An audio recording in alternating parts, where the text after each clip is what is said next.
अगर आप इस चैनल से पहले से जुड़े हैं तो आप जानते होंगे कि हमने जब मार्केट 16,900 लेवल्स पे था तो हमने एक अपसाइड एंटिसिपेट किया था। और इसी लेवल से हमें 1,000 पॉइंट की अप मूव भी मिली थी। और जैसे ही मार्केट ने एक टॉप बनाया था तो यहाँ पे कोई सेलिंग साइन नहीं था और फिर हमने एक डाउन वेव एंटिसिपेट की थी। और आप देख सकते हैं कि नेक्स्ट वीडियो में कि जब हमने एनालिसिस शेयर की थी ऐसे ही मार्केट गिरा था और फिर ये एक करेक्टिव स्ट्रक्चर फॉर्म कर रहा था। इस वीडियो में हमने ये जो हमारा एकदम लेटेस्ट वीडियो है उसमें हमने ये एंटिसिपेट किया था कि मार्केट एक करेक्टिव स्ट्रक्चर बना रहा है और थोड़ा अपसाइड देख के वो फिर एक बार फॉल करेगा और फिर एक बार फिर अप जाने की कोशिश करेगा। आइए देखते हैं कि मार्केट ने क्या किया। तो उस दिन हम इस पोजीशन में थे। तो जैसे ही मार्केट ओपन हुई तो मार्केट ने थोड़ी अपसाइड दी और फिर से एक बहुत बड़ी फॉल दी। आइए हम देखते हैं कि ये प्रिडिक्शन हमने कैसे की थी। तो आप देख सकते हैं कि ये एक फॉल है, ये एक फास्ट मूव है। इसके बाद अगर मार्केट ने करेक्टिव स्ट्रक्चर दी, ये इसकी करेक्टिव स्ट्रक्चर है। तो ये करेक्टिव स्ट्रक्चर पूरी करने के लिए मार्केट को एक बार अपसाइड देनी जरूरी है। जैसे ही अपसाइड देता है मार्केट तो ये करेक्टिव स्ट्रक्चर पूरी होके जो ये फॉल है उसके लिए एक नई फॉल देता है। यही हमारा प्रिंसिपल है कि for every impulse if we get a corrective structure one more fall is pending. तो यही प्रिंसिपल के हिसाब से ये फॉल हमें मिला। और जो ये अपसाइड है हम वो कैसे कंसिडर कर सकते हैं, क्योंकि ओवरऑल अब अगर देखें तो ये मार्केट एक फास्ट मूव देने के बाद ये सारा एक करेक्टिव स्ट्रक्चर ही माना जाएगा।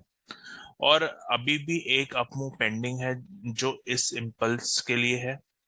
तो ये क्या ये वही इम्पल्स है? क्योंकि इसके लिए एक अप मूव पेंडिंग है और हो सकता है कि मार्केट जब ये अप मूव दे तो ये एक बड़ा करेक्टर स्ट्रक्चर कंप्लीट हो जाए और इस फॉल के लिए एक इम्पल्स और पेंडिंग है। तो let us discuss all these things. हमें जब मार्केट गिर रहा था तो हमने बोला था यहाँ पे क्योंकि ये स्ट्रक्चर भी इस स्ट्रक्चर के नीचे प्राइस एक बार चली गई है तो ये स्ट्रक्चर भी कंप्लीट हो सकता है या एक बार और गिरेगा। और वो कहाँ से गिरेगा, लेट अस डिस्कस दैट। पहले हम आर्ली पे जाते हैं।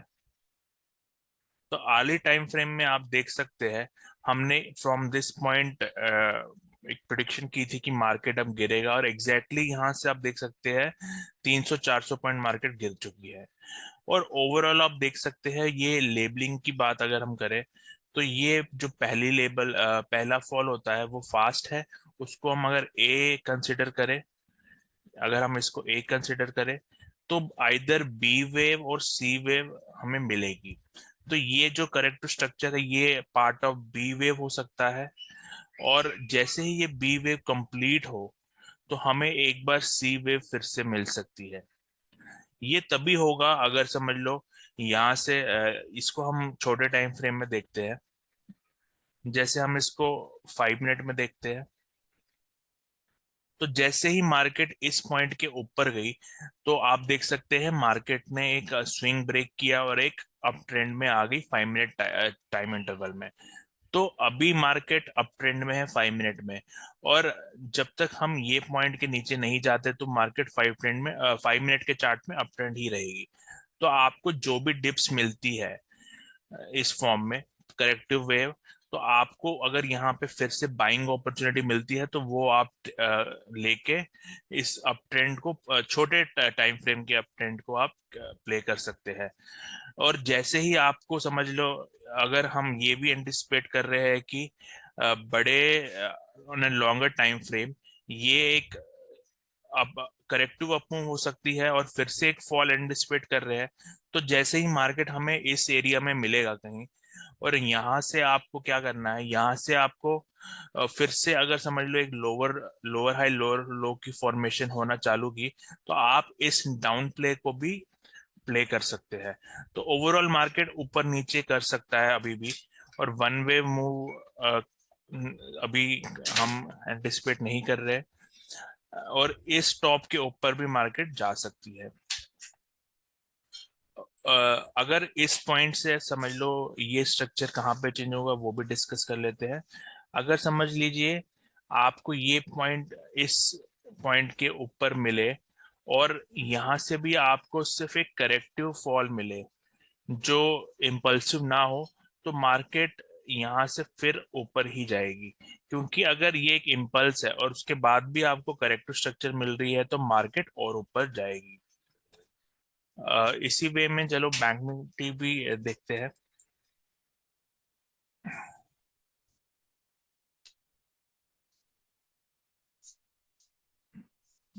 पहले आर्ली में डिस्कस करते हैं। तो ओवरऑल आप देख सकते हैं जो ये मार्केट यहाँ से ऊपर गई है, ये एक इम्पल्स के वो वे में गई है। और उसके बाद आप हमने डिस्कस किया था, क्योंकि लेट अस मूव 15 मिनट। हमने लास्ट एनालिसिस में डिस्कस किया था ये एक इम्पल्स है। तो एक बार क्योंकि ये एक फॉल करेक्टिव था, एक बार इस पॉइंट के ऊपर मार्केट जाएगी। और आप देख सकते हैं कि लास्ट ट्रेडिंग सेशन में जब ओपनिंग हुई तो मार्केट इस लेवल के ऊपर गई। तो जैसे इस लेवल के ऊपर गई तो ये स्ट्रक्चर कंप्लीट होके, तो जो ये स्ट्रक्चर है उसके लिए एक फॉल और मिली और इस लेवल के नीचे आ गई। तो ये स्ट्रक्चर भी इससे कंप्लीट हो जाता है। अब नेक्स्ट स्ट्रक्चर हमारे पास जो है वो या तो ये करेक्टिव स्ट्रक्चर ही है और ये एक बार और इसके नीचे जाएगी, और हमारे लेफ्ट में एक अपसाइड भी है। तो अगर ये स्ट्रक्चर जब कंप्लीट हो या ये यहीं पे पता हमें चल जाएगा कि अगर इस इम्पल्स है तो यहाँ पे हमें एक करेक्टिव स्ट्रक्चर मिलेगी और फिर उसे हम और ऊपर जाएंगे। और अगर यहाँ पे हमें करेक्टिव स्ट्रक्चर मिली तो पहले एक इम्पल्स, स्ट्रॉन्ग इम्पल्स मिलनी चाहिए हमें। और अगर ये पार्ट ऑफ दिस स्ट्रक्चर ही है, मतलब let me clear it again. तो ओवरऑल आप देख सकते हैं अभी हमारे पास जो स्ट्रक्चर है वो है, ये एक स्ट्रक्चर है, ये एक करेक्टिव स्ट्रक्चर है। ये करेक्शन इसके ऊपर कंप्लीट हो गई और उसके बाद हमें ये फॉल मिला। तो अगर ये स्ट्रक्चर कंप्लीट हुई तो नेक्स्ट स्ट्रक्चर क्या होगा आपके पास? आपको एक इम्पल्सिव वे मिलेगी जो ये ब्रेक कर देगी। अगर ऐसा कुछ हुआ तो और इसके बाद हमें एक करेक्शन मिली तो आप और अपसाइड एंटिसिपेट कर सकते हैं। अगर समझ लीजिए कि ये करेक्शन ओवर नहीं है तो आपको यहाँ पे ही एक ऐसा स्ट्रक्चर मिलके आपको डाउन साइड एंटिसिपेट करनी है। इन दोनों स्ट्रक्चर में जो भी स्ट्रक्चर आपको मिलेगा उस हिसाब से आपको नेक्स्ट टारगेट प्ले करना है। I hope this is clear. और अगर इसमें कोई भी डाउट है तो आप कमेंट में उसको डाल सकते हैं। और अगर ये एनालिसिस हेल्प करती है तो please subscribe and like and share among friends. Thank you and have